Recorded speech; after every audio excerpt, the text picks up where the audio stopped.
and should this get sold into? Well, I think very profound questions, and no one knows the answers quite there. But yeah, these are risky markets, and you should play accordingly. Very quickly, the top movers and shakers, and I do want to highlight TCS and Wipro ahead of Wipro numbers today. Both of them are soft. TCS was in the green, is now down about 1.5% in the red. So that tells you a story. Bharti Airtel, which was up about 3.5%, has come off quite rapidly as well. And look at the top losers. I think Macquarie came out with a note. They've, on average, cut the targets of the private banks by 40 to 45%.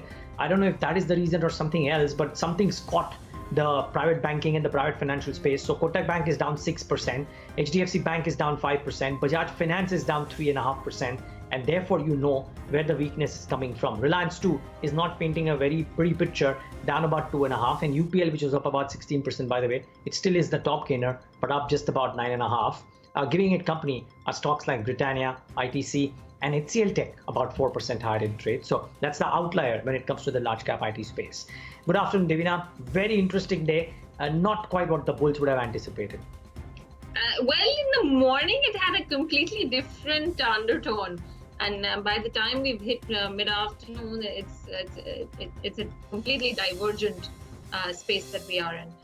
8,900 after approaching 9,200. So that's a big cut contributed by the Nifty Bank. But across the board, the breadth of the market is also tilted towards the bears. So 950, 953 stocks advancing. It's actually worsened a bit since the morning session, but it's still the overall picture still seems to suggest that you have few more stocks in the broader market space outdoing than losing. But Marksans Pharma, that stock's down about almost 10% this afternoon. Following that is Muthoot Finance, down 8.5%.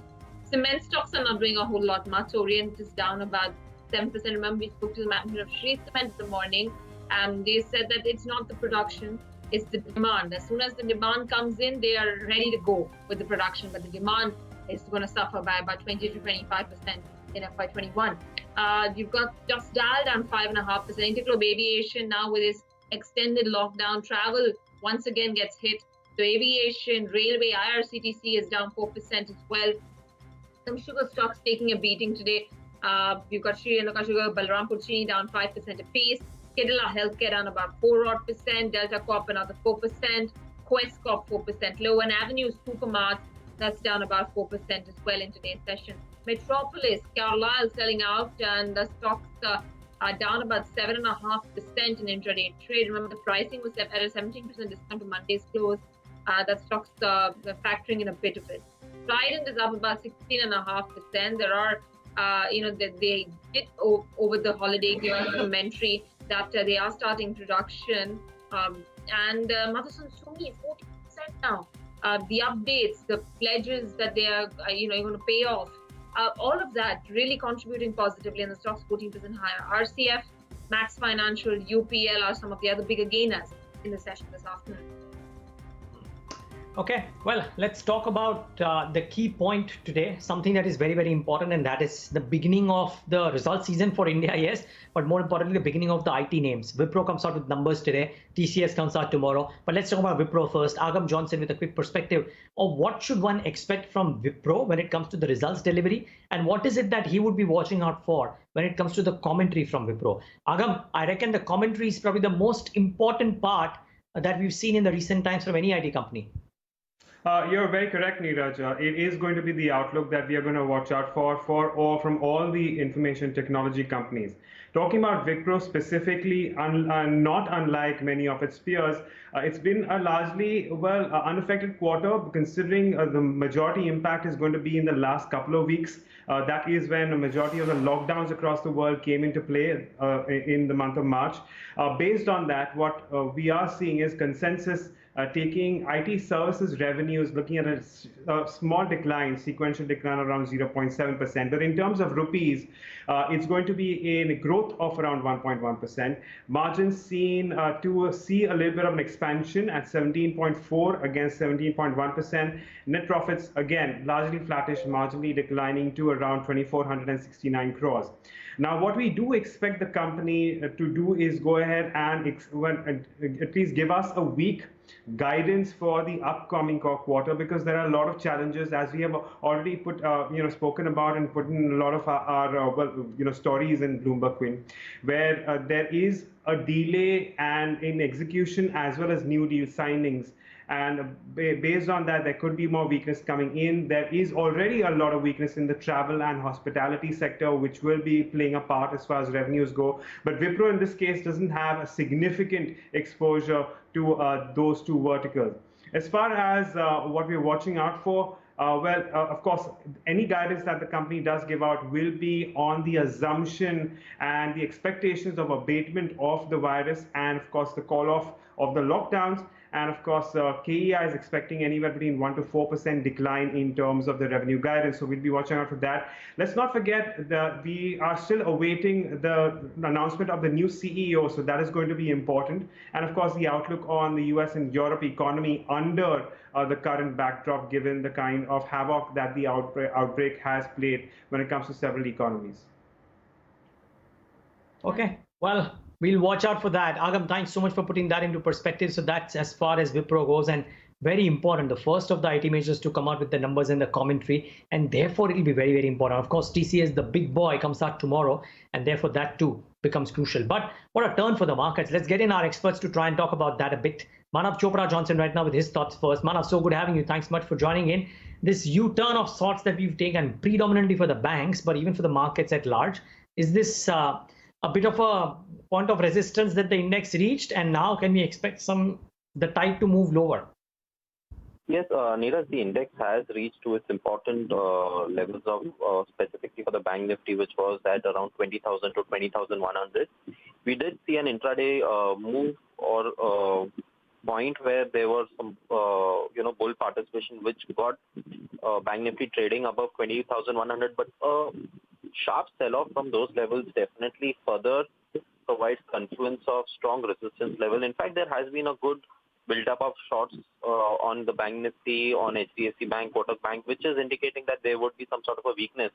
And in fact, when we look at the charts of the nifty and the bank nifty both, there is a divergence wherein the nifty did manage to exceed its short-term March highs, but which was not done by the bank nifty. So since last few weeks, we have seen bank nifty showing that short-term underperformance, and today again a breakdown happening in bank nifty is actually causing some sort of a weakness in the markets.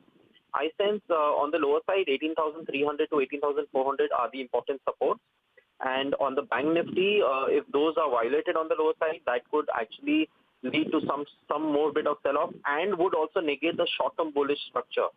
For the nifty, I believe the lower side support would be at 8850 to 8900 on the lower side.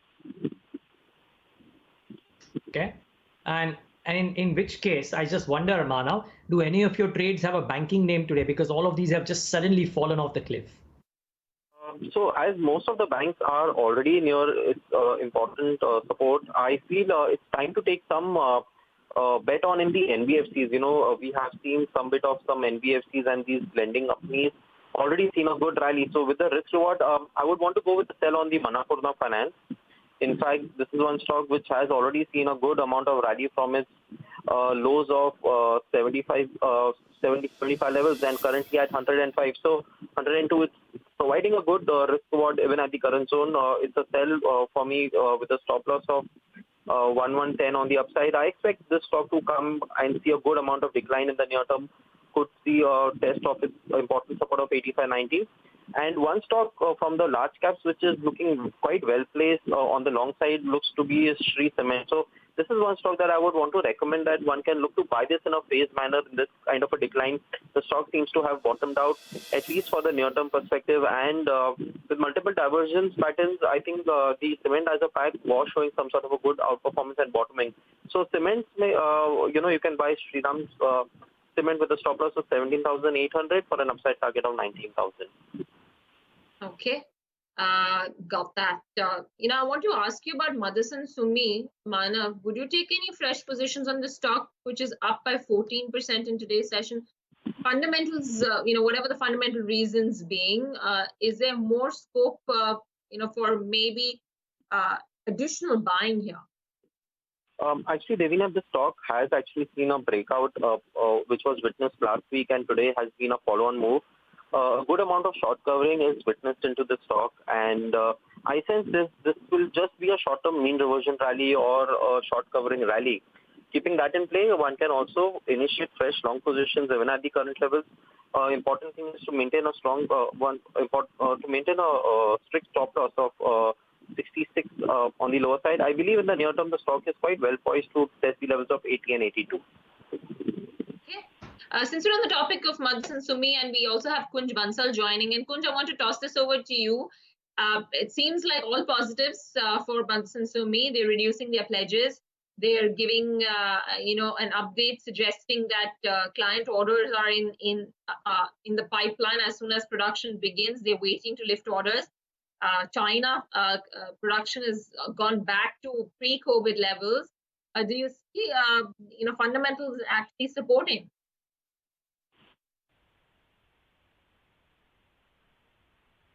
Kunj, that was for you. All right, I don't think Kunj can hear me, but we'll go back to him with that question. In the meantime, I think Ruchit Jain is also here with us. Ruchit, good afternoon. Quite a U-turn from the morning session. What levels to watch now on the indices, both Nifty and Nifty Bank? Yeah, hi, very good afternoon. Well, if we look at the up move, then 9300, 9350 was the range that we were watching for in terms of resistance, because that was the 38.2% retracement of the entire correction that we had seen in the month of March. Now, in spite of Nifty retracing to almost towards the 38.2% retracement, we have seen a decent amount of underperformance in this pullback move from the Bank Nifty front. We have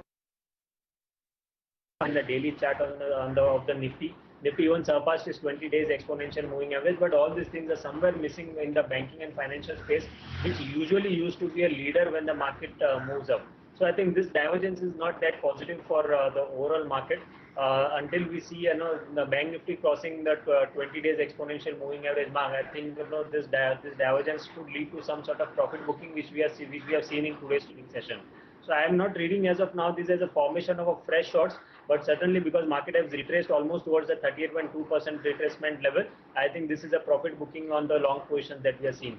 Even if you look at some of the derivatives data, as per the options data, today 200, 9300 call option have witnessed fresh addition, so which indicates that for tomorrow's expiry, some call writers are getting active near that 9300 mark. So I think for at least from a day's perspective for tomorrow's, this weekly expiry 9200, 9300 range would continue to act as a resistance, and on the lower side 8800 would be the support level to watch out for. Okay, and stocks then, Ruchit. So, since we are seeing that it is more of a stock specific market that in last couple of trading sessions. So I think one need to adopt a strategy to go long on the stocks which are showing outperformance, and at the same time be ready to short on the stocks which are showing underperformance, and after this pullback move are showing signs of resumption of the corrective phase. So I have one sell and one buy recommendation. Sell call is to go short on TVS Motors. Primarily the 2 days of up move that we have seen in TVS Motors was just because of short covering. We have not seen any kind of fresh long formations in that stock. So the low top, low bottom structure still continues. And today, if we see when the market started correcting, this is the stock where we had seen again formation of fresh shorts. So TVS Motor could be shorted with stop about 295 for near-term target again around 245, which was the recent swing low. And Nestle has been one of the outperforming stock even when the market was falling, and when the market had shown some pullback move in the broader indices, and Nestle has continued its up move. So I think the volumes along with the price up move are good. So considering this, I would recommend going long on Nestle with stop below 16,300, expecting near-term target somewhere around 18,300. Okay, TVS Motor short, Nestle long. Those are calls coming in from Ruchit. I think we have Kunj Bansal here with us. Kunj, you couldn't hear us before, but I was asking you about Madhusudhan Sumi. What have you made of their latest updates? They're reducing pledges. They're talking about ramping up, the order pipeline and production starting, going back to pre-COVID levels in China at least. Yeah, so with a small disclosure upfront that I hold a small quantity in Madhusudhan Sumi in my personal capacity, has been there for a long time holding. I have seen the whole downfall and some upticks like today's and all.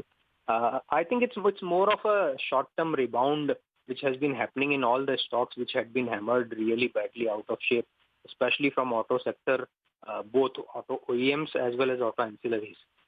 For Motherson Sumi, the only plus point is that it has operations in China, which, if we go by the reports, seem to be coming back to normal. But it's all other operations across other geographies, especially the European operations, I think must still be in problem. We are not seeing any kind of semblance of stability and steadiness in the situation in Europe and in India. And Indian automobile numbers, monthly numbers are known to us. For the month of March, the sales were down anywhere from 50 to 90%. April month will be a complete washout. So to that extent, doesn't look like that financially anything great is going to come out of the March quarter numbers, as well as the June quarter numbers for Motherson Sumi and other auto ancillaries. As I said, today's rise is more of a short-term rebound, which has been happening in a lot of other shares which were really beaten down badly. Only positive point, as I said earlier, for the Motherson Sumi is its China operation. Okay, that's the view coming in on Motherson Sumi. And of course, autos, not just because of COVID, we've seen how the demand has been depressed for a while now, at least in last 1 year. And now the companies have also extended the plans which they had suspended. For example, Maruti has extended the suspension of the Gujarat plan. That was a recent announcement. Hi, Kunj. Good afternoon. In terms of what to bet on, because every time there's a bounce back, there is some hope and, some sell-off comes or maybe some report comes out in the market and that spooks the market. And one of that sector is financials, which has been dragging the markets lower. It has nearly 40% weightage on Nifty as well. The sector has been under pressure, specifically looking at the bank's credit growth was one problem, but going ahead, despite of RBI measures coming out, it's still unclear whether the moratorium is applicable for NBFCs or not. What are your thoughts on it? And would you look at this sector after the correction that we've seen? So my thoughts are that there are few different angles to look at it. One is in terms of the expected quarterly numbers and numbers going forward. Two, in terms of the fact that it's a high beta, high weightage, topmost sector of the market, especially of the indices. And three, the fact that what will happen to the company's performances. Now, if we try and take all these three very briefly, obviously the March quarter numbers will indeed see some stress in terms of slower disbursement growth by banks as well as NBFCs. So will be the case in the June quarter also. So that will be one part. The other part is, of course, the NPAs. Now, what will happen is it may not exactly come as NPAs because most of the non-payments would possibly get categorized as availment of moratorium. I'm not sure how companies are going to segregate saying that, okay, no, these are actual NPAs and these are the people who have availed moratorium. So if that kind of bifurcation is not available, NPAs wouldn't be seen in March quarter, maybe not in June quarter also, but there won't be any clarity to the management as well as to the shareholders and investors like us about the actual state of NPAs. And that is where the fear is coming in the minds of market participants. And that's why we are seeing the lack of buying interest or actually a selling that has been coming in continuously, resulting in the fall in these companies' share prices. Now, all these are known facts. It's only a question that when does the buying interest come back in the market? When do we have global interest as well as domestic institutional interest coming back?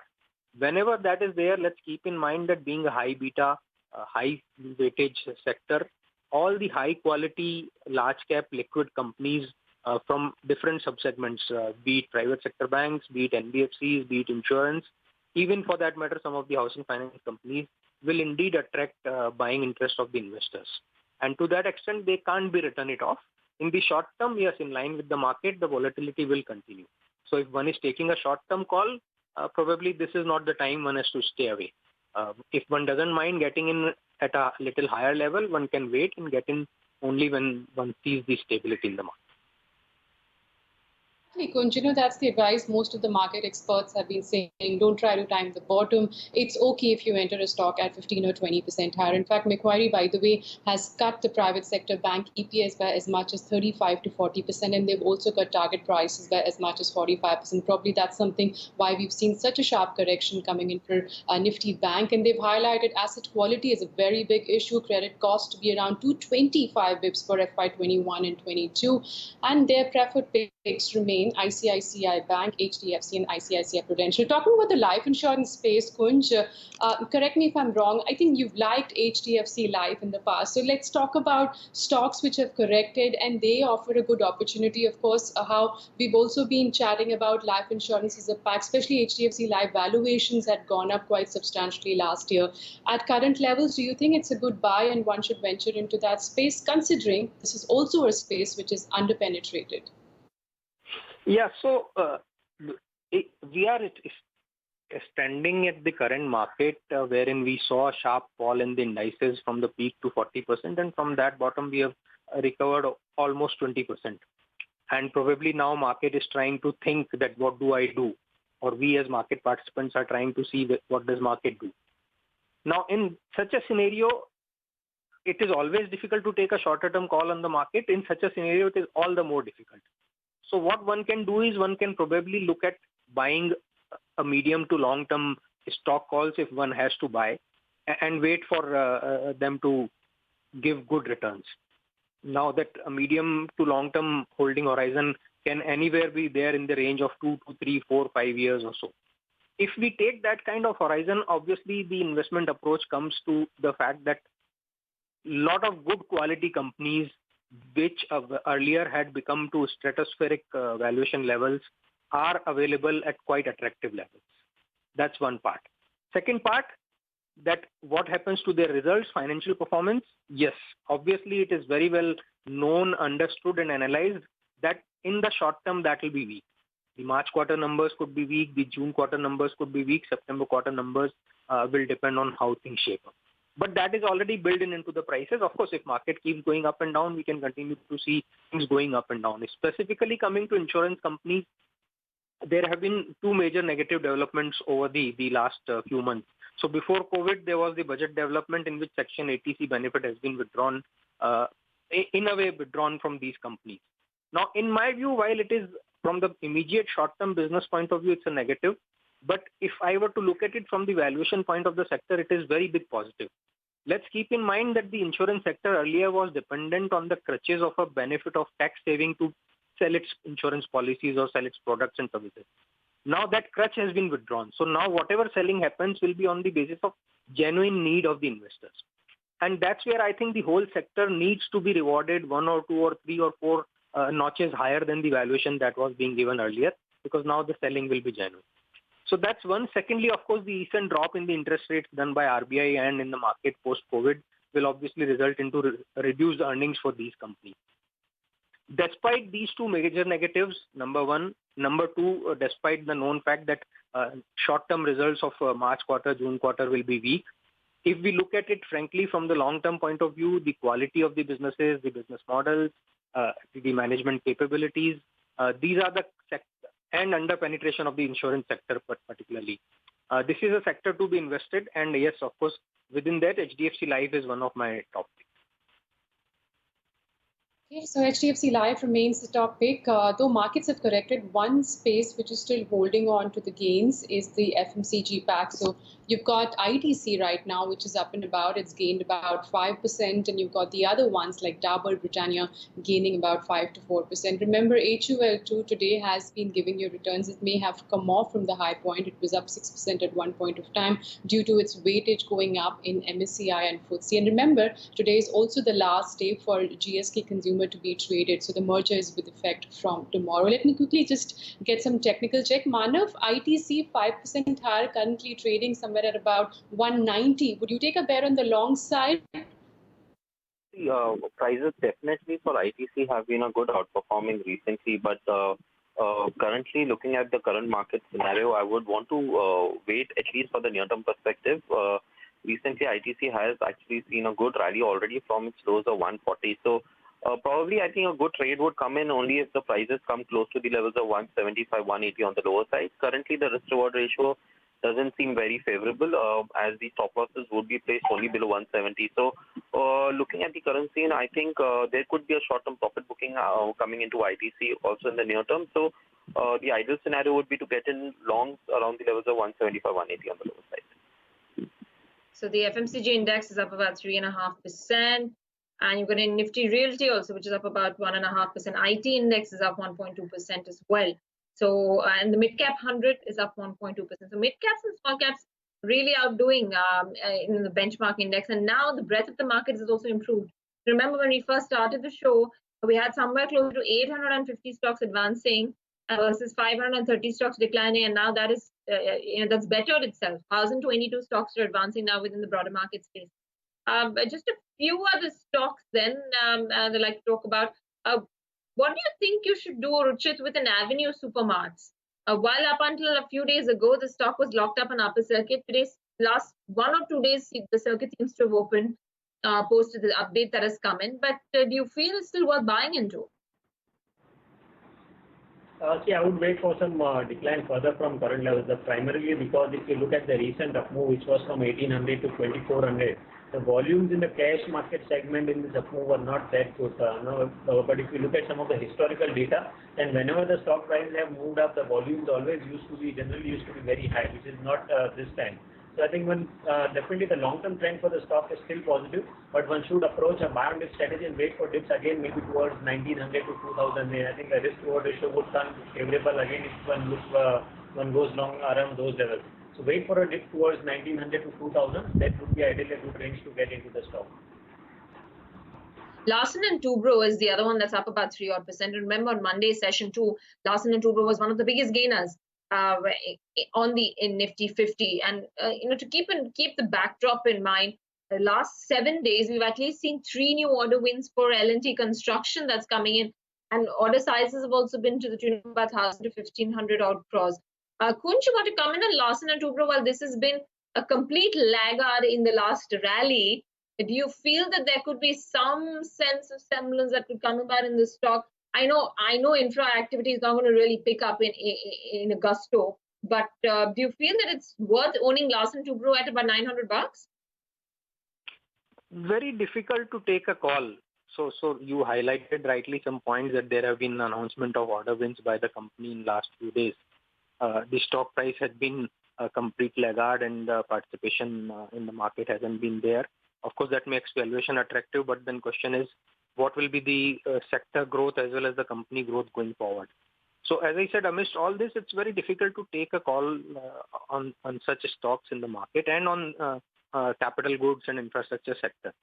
Also, let me put it from the perspective that in the market, which is currently down, a lot of other good quality companies whose financials will certainly show some improvement after 1 or 2 or 3 quarters at max are available at much attractive valuation. So from an investment point of view, I would probably prefer to build a portfolio of those companies instead of getting into a company whose financial growth or whose numbers I still don't have clarity, even if after taking into removing the COVID impact. And that is where Larsen & Toubro fits in. As I said, what will be its growth numbers even after 1 or 2 quarters post-COVID is not clear. Whereas if I look at like other sectors we are discussing, BFSI and all, there is a reasonable certainty that some growth will come back after the COVID impact on few quarters is taken out. And companies from such sectors are available at attractive valuations. So from an investment point of view, I would prefer to go in there. You want to just call out a few names for us, Kunj? Yeah, so with the standard disclosure that some of these holdings may be there in my portfolio as well as in PMS portfolios that we manage. And so HDFC Life we have already discussed, to me looks like a good buy. ICICI Bank looks like a good buy. Yes, the short-term quarterly numbers for these companies will be weak, but going forward, these are the companies which have the balance sheet strength to withstand these kind of shocks in the market, and we will have the interest coming in back there. I can add a general insurance companies to the list like ICICI Lombard and such other companies.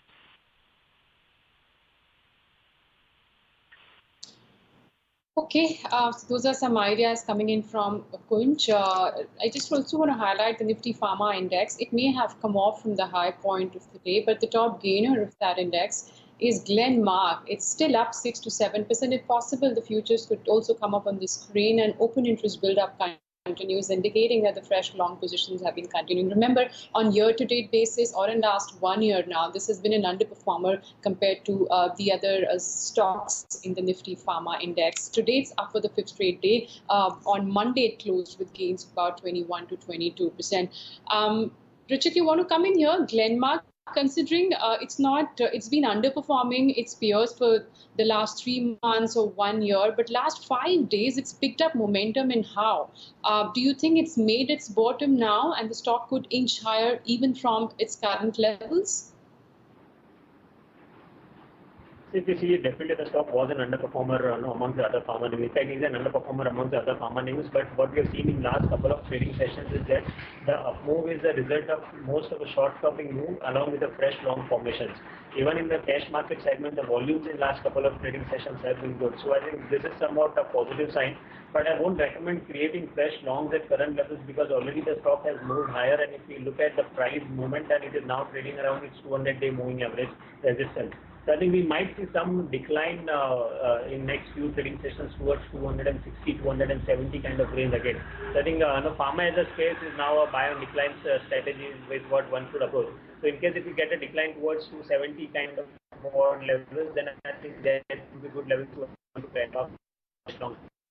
Maybe existing long positions are there, and if they have at least 4 to 6 months of, then they do continue to hold on. That's the technical view on specifically Glenmark within the pharma space. Kunj, do you think pharma right now is well placed to navigate these challenging times, at least over the next few months, considering how we've seen the Nifty Pharma Index? It's gained almost 40% from the lows of March 23rd. Is it placed well because it's been resilient to COVID disruption so far? Yeah, so what I have not, I've been trying to think, obviously all of us and I have been observing this move of the pharma index and pharma stocks in the market in last few days. What I've been trying to analyze, and I've unfortunately not been able to reach an answer, is that is this move because of the expected improvement in the financial performance of these companies led by COVID? Or is this more of TINA factor wherein there's no alternative factor is what I'm referring to in this kind of market, because people don't want to bet on high beta. Amongst the low beta, FMCG is very high. Pharma as a sector, let's keep in mind, has been a massive underperformer, I think now close to 5 years. And as a result, the valuations were very low. So is it more of the money movement from other sectors to this sector? Unfortunately, I have not been able to reach an answer between these two factors. If at all I were to put in my mind, to me it looks more like a second factor wherein the money is moving from other sectors to pharma. There isn't much clarity that the current COVID crisis will necessarily lead to improvement in the financial performance of these companies. Of course, the sector and some of the companies have been aided by the recent US FDA approval to the individual products that some of these companies have received. To my mind, it doesn't look like the approvals have come for those plants, but it has come for individual products. So that's where the pharma sector lies. Last 4 or 5 days, we have seen some approvals coming in for facilities of these pharma companies. Kunj, before I thank you, any pick from the pharma space, or you're avoiding right now? Not really.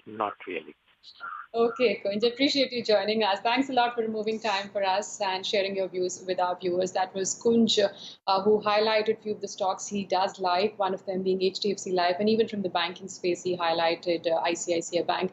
Just want to take a relook at the markets right now. We have seen markets coming off substantially from the higher levels. Remember, Nifty is high, was today 92.60, and currently it's trading way below the mark of 9,000, which was a big support, at least for today's session. And the fall is contributed because of the financials once again. And if you look at Nifty Bank, it's at 19,000, and not to forget, it had crossed the mark of 20,000 today. So the high of the day for Nifty Bank was also 20,184. And alongside that correction, we've seen Nifty Pharma also coming off the day's high. But holding on is FMCG, IT. Remember, Wipro, by the way, will be coming out with its numbers after market hours. The stock may not have moved too much, but on the future side, definitely traders are taking some bet. I was checking open interest there has gone up, and Realty also holding because government has given some relaxation post April 20th. Some of the projects can start wherever you've got labor availability, but volatility definitely has cooled off in today's session. What's holding on in the green still, though it's still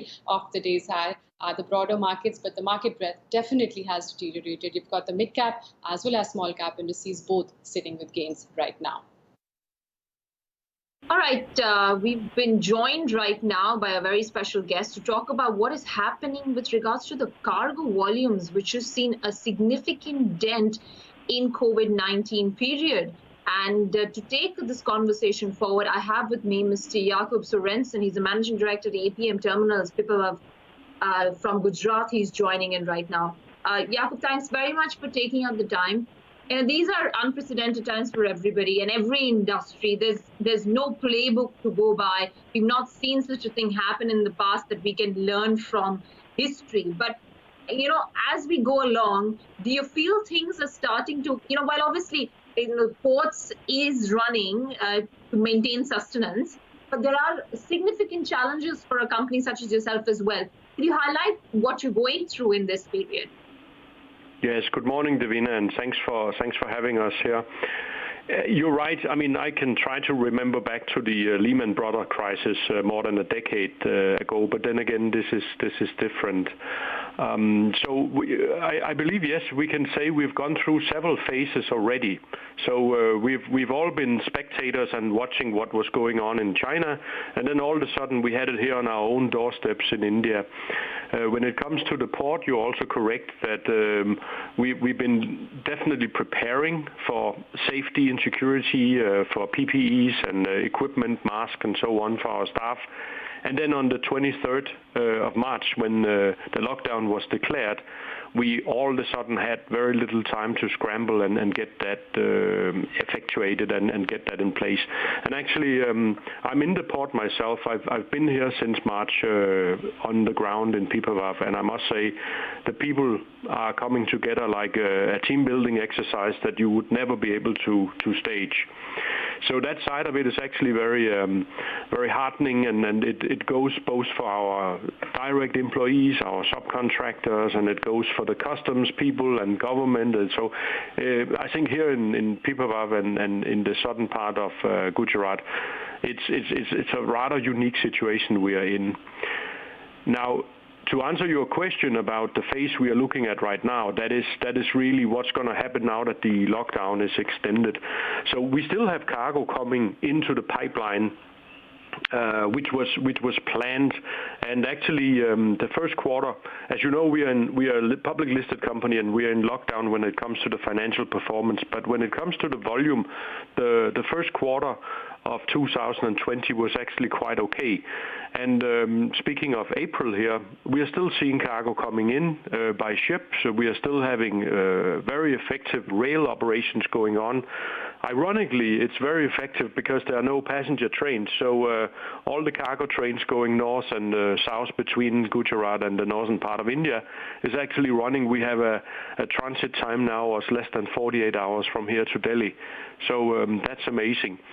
The big question is for everybody, what's going to happen now in May and June? Are we really seeing a drop in the volumes, or will we start slowly to actually reboot and get some industries back on track? What's going to happen? That's the big question. Yeah, so, that probably puts quarter one of FY21 in focus now with regards to the impact on volumes. Could you tell me in broadly percentage terms, what could be the downward pull for volumes for, the first quarter as we step into the first quarter of FY21, and any particular regional exposures that get hit the most for your volumes?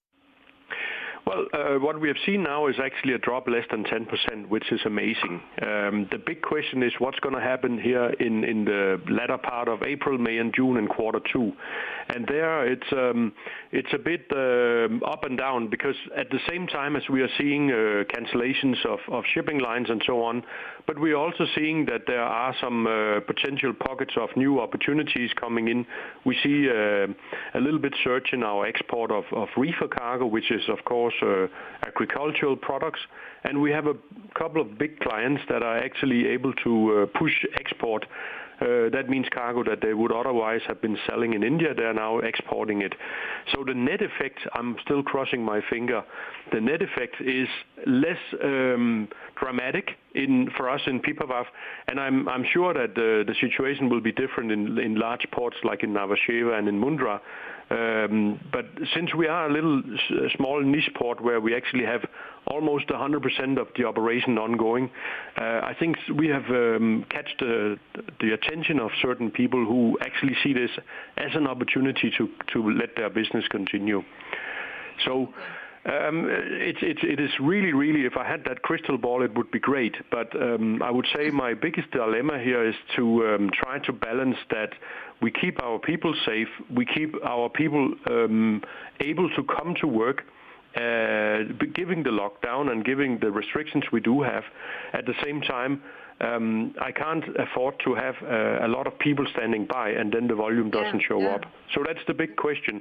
But so far, actually, the volume forecast does look a little bit encouraging.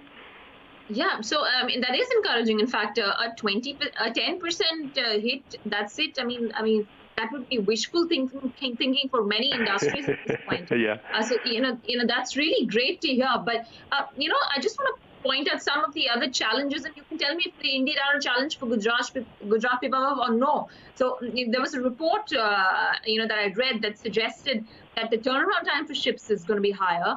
Supply chain disruptions are going to impact last mile connectivity. There is a big demand shock. Exports will be hit much sharper than imports, particularly from the SME segment. Any of these that, according to you, are a big challenge for Gujarat Pipavav or not so much so? Well, it's going to be a big challenge, and it's not only in India, but it's certainly also, we are part of a global supply chain in some way. So demand, for example, in Europe, I would predict is going to be totally dead in the next few months. And then there is cargo in the pipeline. What are we going to do with that? So actually we have made capacity in our yards here for additional storage.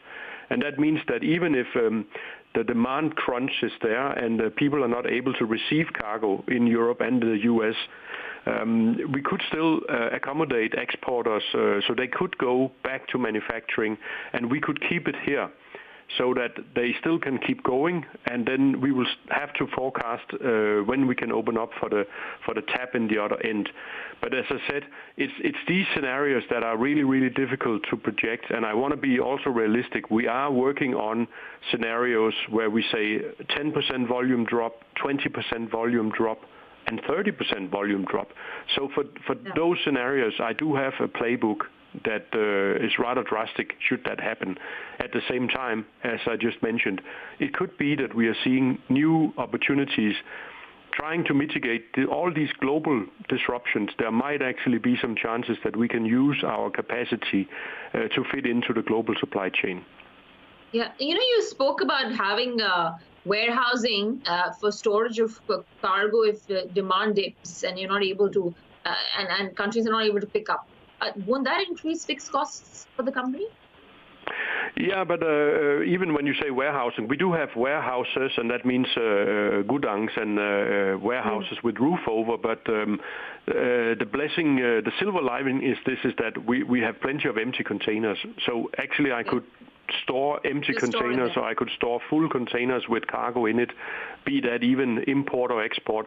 We have a large client in the north, in Delhi, who's electronic manufacturer, and they are actually importing spare parts and components, and they are keeping a lot of their imports in a bonded zone where they will be able to take that stock in as soon as they need it to the factory. So there's a lot of planning going on, and I believe that everything that was a reality and the way we did it yesterday, just in time and so on, that's going to be redefined tomorrow. So for all the good innovators, and let's not forget also, there's a lot of good opportunities now to really go digital.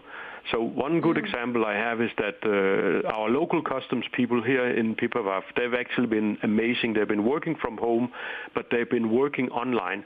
So I'm hopeful that actually when we get to the other side of this challenge here, then things like electronic customs clearance and no more paperwork and stamps, that could be a reality coming out of this. Okay, that sounds great. Jakob, what's the word on capex, and does that get pushed back materially? That's a really good question, and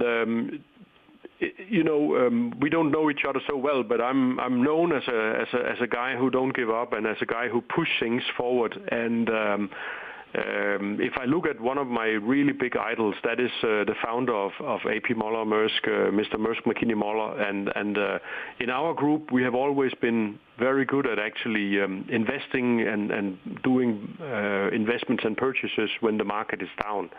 And if we had an opportunity for us right now, then I don't think we've seen anything more interesting than right now. But at the same time, I have to modify my statements here because I still need to get proposals on the table. I need to get them through investment committees. Financing our group is pretty strong with a lot of cash and so on. But I would say there will be some global opportunities around the board, and we are obviously competing with the resources as well. But I would not say that we have put a stop to capex at the moment. We're still trying to see what are the opportunities as well. Yeah, Pimi, you're sounding more optimistic as every question passes. Capex on track, volumes not impacted much. But let me get to the other key angle, and that's realizations. Do you see that getting impacted? I do, and again, it's my nature to be optimistic, and I don't give up, Davina. But on the other hand, we need to be realistic. So that's what I said. I do have some tough scenarios to face up to as well. And what do we do if the volumes really go down? What do we do if everything is postponed? Then obviously we can't just sit here and have all the fixed cost and all the expenses. We are facing a lot of our customers also asking us to waive bills and postpone billing and waive charges, and I'm not in a position to sit and just be the kind Mother Teresa of shipping. So we have some tough calls to make as well, even if we are trying to work with our customers to make everybody get through this and be alive on the other side of the crisis. All right, Jakob, thank you so much for joining and really appreciate you taking out the time. It was great hearing that at least a few companies are managing to pull through even in these tough times. And, cargo volumes, while suffering, at least for Gujarat Pipavav, they seem to be, fairly okay about it. Ruchit, you have a comment on any of these ports, Adani ports, Gujarat Pipavav? Do you track them at all? We have not seen any kind of good volumes building up along with the price up move. So I think as of now, this sector does not seem that would show any kind of great returns, at least in the short term. So I think traders should stay away from these names until we get any kind of high bottom structure accompanied by good volumes. I think at least from a short term perspective, these stocks does not look to be a buy. Okay. Well, just a quick update on the markets, and then we'll take in some queries that have come in from our viewers as well. But we are steady from at levels where we started off the show with Kotak Bank, Bajaj Finance, and HDFC Bank being the principal losers. But I must say, autos have now stood up losing. So Hero MotoCorp and Maruti Suzuki amongst the top 5 losers, and Reliance Industries is trading at the lowest point of the day. HUL is up 6%. We are 6% for HUL. And IDC is up 4% too. So clearly, there's a move towards the defensive. So keep that at the back of your mind. At the broader end of the spectrum too, a bunch of stocks moving around. Least of all, what's happening, of course, to the large cap FMCG names, yes. But at the broader end of the spectrum, we've had some movers, the likes of Indian Hotels, ITDC, and PVR, which is up about 6% in trade. But quick thoughts, quick queries that our experts want, that our viewers want. Nasir Ali is asking whether it's a good time to accumulate SBI cards. I believe Yogesh Mehta is with us. It is a fundamental question. Yogesh, you want to comment on this one? Would you think of accumulating SBI cards? Neeraj, for SBI cards, at the time of IPO, it was expensive, but now it has been moderated. So I think post this FPI anchor investors lock-in period has been released. So that's why we have seen some kind of a profit booking at current levels. But near to 500 and up to, I will not say that one should buy at one go, but one can accumulate from 500, currently 510 to 450 level and just hold on for next at least 1 or 2 years. Because right now the slowdown of economy is hampering this outlook for the SBI card. But nevertheless, overall, the situation, these two shall pass, and then we can see good days ahead for SBI cards.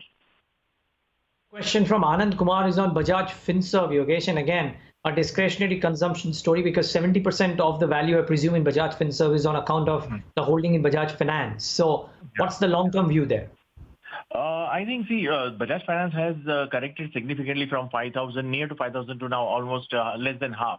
Then I would say that that's why the stock price of Bajaj Finserv is a holding company. So it has corrected a lot from there, from 9,000 odd. But I would say that between 4,000 to 4,500 level, it will be a good opportunity against Bajaj Finserv because these are the bluest of the blue chip stocks, and that can be looked at with the long-term vicinity. Again, you can see if not 9,000 back to 9,000, 10,000 level, but at least 6,000 levels from here.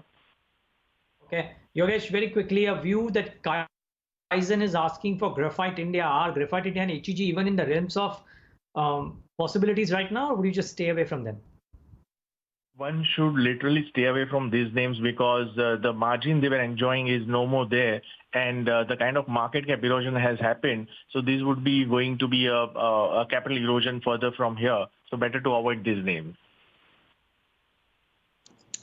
Okay, so those were certain queries that our viewers had. Since we've already highlighted a couple of pharma stocks, I just also want to pull up Cadila as well and check what that one is up to, because I guess there was some query around Cadila too.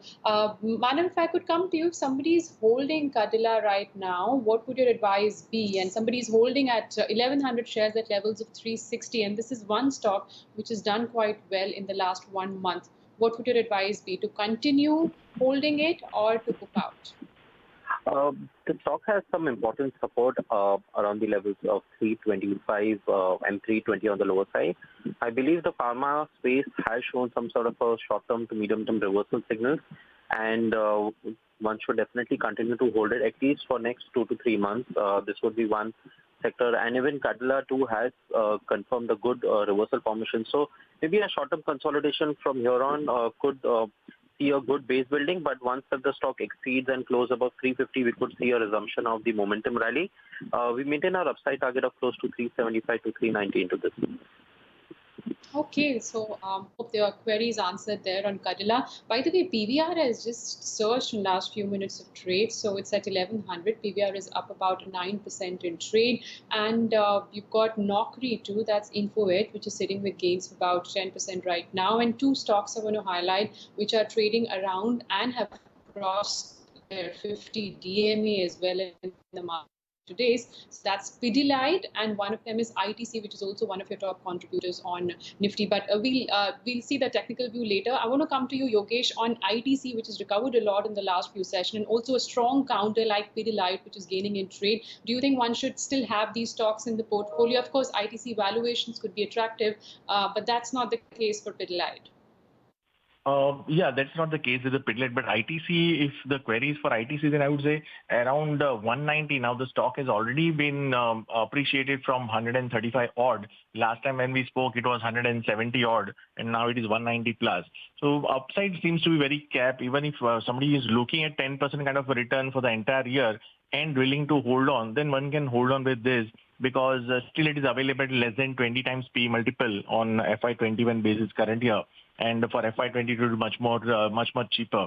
So looking at the volatility, I would say that yes, if you are willing to see the volatility 10% plus minus from here, then definitely one can go for this, or otherwise accumulate from 190 to 170 levels.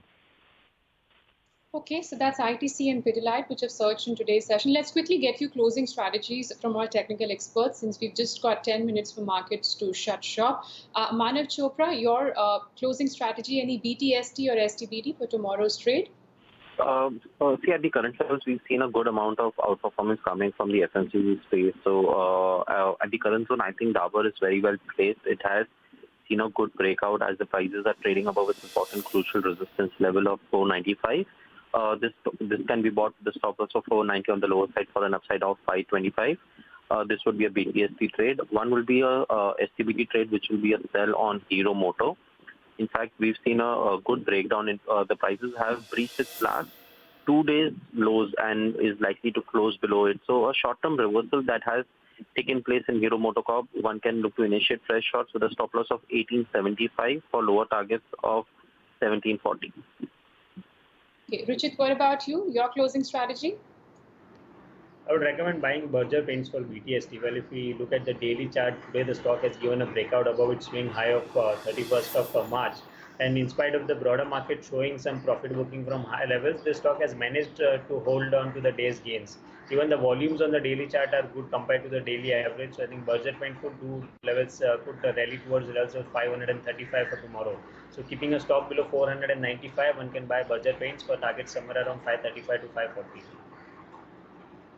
Okay, by the way, HUL is now up 6%. I wonder if there's buoyancy in FMCG for sure, because Britannia and ITC too are up. And let's see if there is some other corporate action that could happen in HUL in the next few days as well, because that's something that you've got to keep at the back of your mind as well, the GSK deal and buying of the shares. So that is something that people should keep at the back of your mind, but strong moves into those names. Manav Chopra, I just want to come to you on one more name which is very active today, and that is Jubilant FoodWorks. That I thought the news about the IPL getting postponed indefinitely was a no-brainer. Nobody in the right mind would expect the IPL to happen, but that announcement brought about a bit of a dip and then a sharp pullback in Jubilant. How do you look at the charts or the F&O positions here? The stock is quite well poised. In fact, it has a bullish undertone. The resistance for the stock is at 1460 to 1470 on the upside, and the support is close to the levels of 1300. So 1300 to 15 or to 1470 is the broader range for this stock. So ideal situation for any trader should be to go long only above 470 closing basis. So for the moment, I think it's in a no trade zone, and it could be probably trading in this band of 1300 to 1470 on the upside. So for the moment, any trader should look to wait to initiate long positions. Somebody who's already holding long positions should have their stop losses below 1330 at the current level. But no short positions for sure. No shorts because the undertone is quite bullish even at the current level. Okay, just very quickly a follow-up on HUL, since it is so robust, 6.5% up now, 2502. Ruchit Jain, quick thoughts here. I would say if anyone is holding a long position, they should continue to hold, because firstly the trend for the stock has been positive even when the markets were going down, and now when the markets have shown a pullback move, the stock is participating along with the market up move too. 161.8% retracement of the previous correction gives a short-term target projection somewhere around 2650. So we could see the stock testing 2650 levels. So any existing longs should be continued to hold on. And not just HUL, take a look at Britannia, that's up 5%, and that's seen a move in the last few minutes of trade as well. ITC and even Nestle. So that's where your entire consumption pocket is doing well because of all of these names. A few other names, UPL is up 7.5%. That's your top gainer on the index. And then, you focus on some of the other names as well within the specialty chemical space. Vinati Organics up 1.5%, not a whole lot much. But then the likes of a Deepak Nitrite, that's down in today's session. But the business is strong and sturdy, and at a price, an attractive price, you wouldn't want to invest in Deepak Nitrite, Yogesh? Devina, Deepak Nitrite, I would say that the way they have done their expansion and the plant is working. So in that context, this could be a good long-term story. But the price has moved up almost 120, 130% in last 6 months. Yes, of course. Accumulation can be suggested at around this level, 400 to 440. One can clearly look at adding into the portfolio because the specialty chemical division sector per se is it seems that it will do very well over next 2 quarters at least, with the visibility in the names like Aarti Drugs, Aarti Industries, even SRF, Deepak Nitrite altogether. Now look at Godrej Properties. The stock's at 654 now, and really has even after coming out with a promising update, not really seen a move on the upside. But again, the business model itself for most of these real estate developers is gone for a toss, in this period. But is there any support level for Godrej Property that you're watching out for, Manav? Yes, in fact, we have seen the stock forming a series of minor higher bottom, but looking at the medium-term, structure of the stock still remains weak. So on the upside, 700 would be the stiff resistance where we have seen selling pressure coming a couple of times. The stock will witness some more selling pressure once if it reaches 620 levels on the lower side. So for me, at this current level, from the real estate, until unless this stock exceeds the levels of 700, I don't see any, reason to go long at the current zone. Ideally, best avoid, if given a choice, only go longs above 700 levels. Okay. Yogesh, one last question before we let you go. On the diagnostics, the entire diagnostic space. One, Metropolis and Carlyle selling out. And the second one being the overhang about doing free COVID tests now goes away as the Supreme Court clarifies it's only for the rich and not. It's only for the poor, not for the rich. I'm sorry. I would say Metropolis, the clear visibility is there on the business aspects. And with the new judgment, which is optional now for instead of conducting free. And Metropolis with at least 5 crore is the equity, and today also block has happened. Around 1260 rupees still it is available at 40 times P multiple. And this business and the healthcare business is going to go there over next 2, 3, 4 years. And one can still look at accumulate. The floating stock is also very hardly 1 crore shares is floating.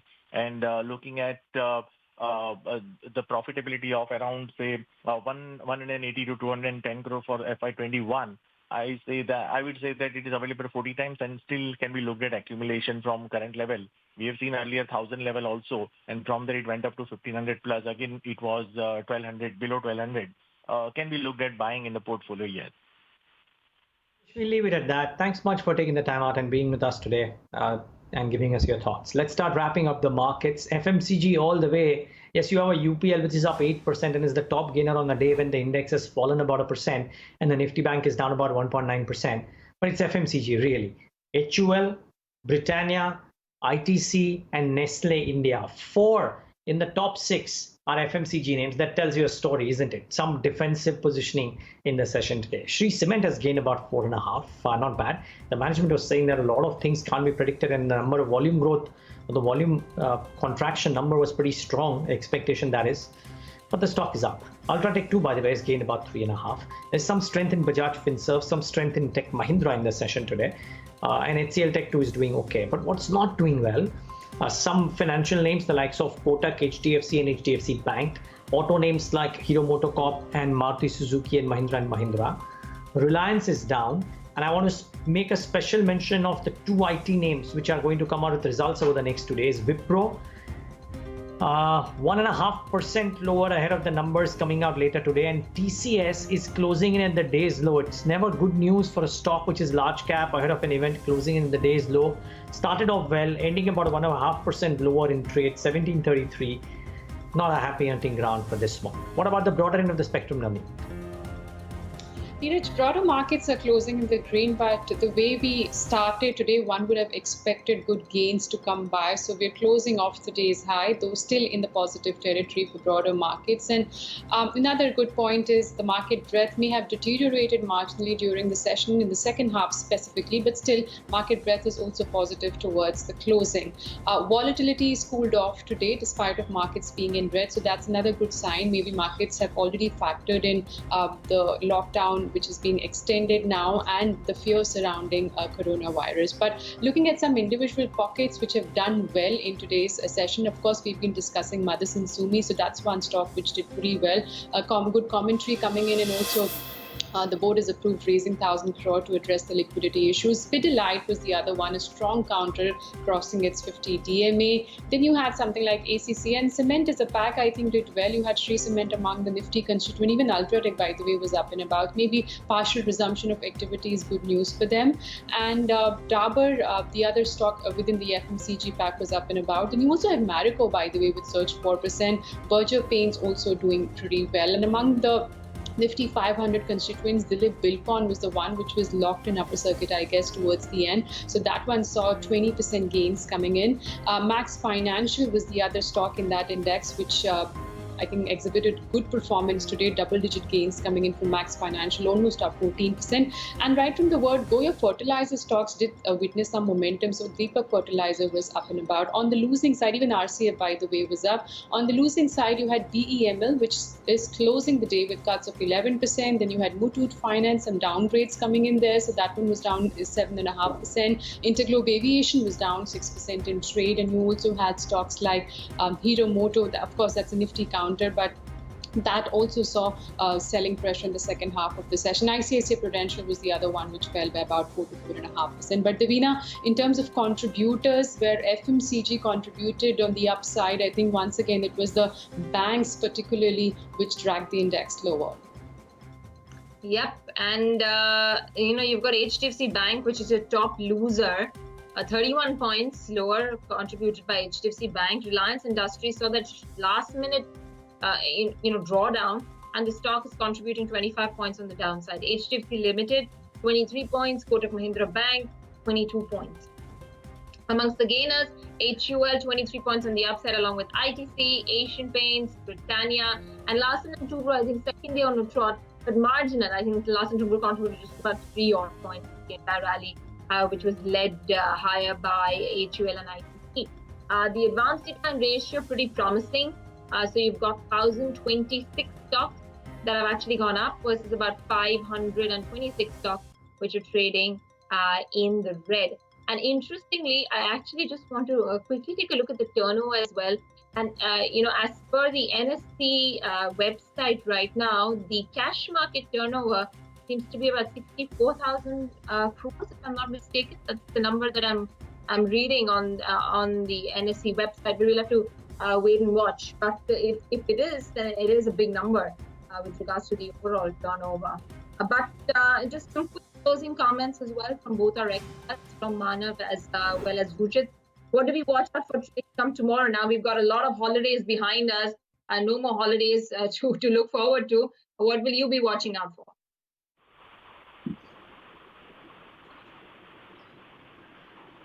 So I think if we look at some of the... Yeah, so firstly, if you're looking at the closing today, it definitely indicates that it has been a short-term weak structure. And since the Bank Nifty has closed below 19,400, has also witnessed a good amount of call writing, witnessed at the 20,000 strike, the 20,500 and 21,000 strike, which is indicating that this weekly expiry is likely to be seen at least below 19,500 on the immediate basis. Also to note that the April monthly call writing has witnessed a good amount of addition at the 20,000 and 21,000 strikes. So I believe at least in the near term, 19,500 would be a very strong resistance to look out for, and tomorrow expiry is likely to be below 19,500. Today's low in both Nifty and Bank Nifty would act as a key pivot points for the markets, and tomorrow if those lows are violated, I sense there would be a sharp selling pressure that would be coming into the market. So for Bank Nifty on the lower side, 18,660 is the important support, and for the Nifty would be close to 8,850. So these are the important support levels to look out for. In case if those are violated tomorrow, I believe it's time to go short for at least the next couple of trading sessions. Rujit, your thoughts?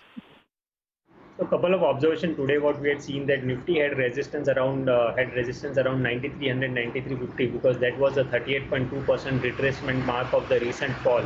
It almost tested that resistance mark and have seen some cool off from the highs in the later half today. If you look at Nifty along with the Bank Nifty index, then Bank Nifty has certainly been an underperformer because firstly Nifty has made a high top high bottom structure on the hourly chart, but Bank Nifty has not shown any such structure. Nifty surpassed the 20 days exponential moving average on the daily chart in intraday today, but Bank Nifty did not surpass that 20 EMA resistance. And also if we look at in terms of retracement, Nifty has almost retraced 38.2% of the previous fall, but Bank Nifty is still hovering near the 23.6% retracement levels. So clearly banking space has been an underperformer, and until this divergence is there, I don't think markets would be in a hurry to move up very sharply from here on. So 9300 would continue to be a resistance for the short term, and until we see a crossover above that 9300, 9325 mark, I think no one should take a stock specific approach. Today we have seen clearly the defensives again coming back into the momentum and banking and financials taking a backseat. So I think going ahead, defensive would continue to show some outperformance. So if you are looking from a short-term perspective, then no one should look to avoid taking longs on banking and financials, and no FMCG space could be the bet where one could look for good potential short-term returns. We leave it at that, Ruchit as well as Manav. Thank you so much for joining us this afternoon. And on that note, it's also a goodbye from Neeraj, Navneet, myself, and the entire team that's put this show together. Thank you so much.